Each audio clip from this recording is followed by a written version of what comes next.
अंबरनाथमध्ये पार्किंगच्या ठेकेदाराचा पालिकेच्या रस्त्यावर कब्जा। अर्धा डीपी रोड अडवून सुरू आहे पार्किंगचा धंदा।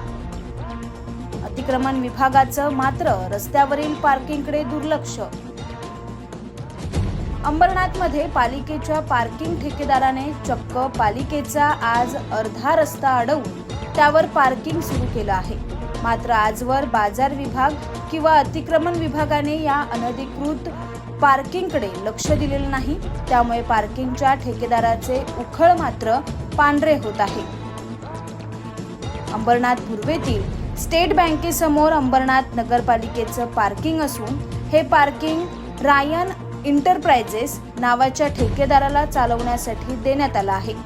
पार्किंगला चारही बाजूंना कुंपण असतानाही पार्किंगच्या बाहेरील विकास आराखड्यातील रस्त्यावर पार्किंग ठेकेदाराने कुंपण घालून गाड्या लावायला सुरुवात केली।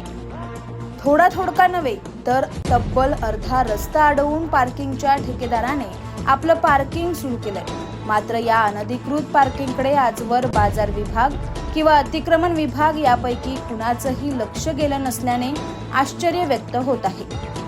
रस्त्यावरील या अनधिकृत पार्किंगमधून पार्किंगचा ठेकेदार एका गाडीच्या 20 रुपयाप्रमाणे 400 गाड्यांचे दिवसाला 8,000 रुपये कमवत असून पालिकेला मात्र याचा कोणताही हिशोब दिला जात नाही। त्यामुळे पालिकेचं आर्थिक नुकसान होत असून या अनधिकृत पार्किंगवर अंबरनाथ नगरपालिकेने कारवाई करण्याची आवश्यकता आहे।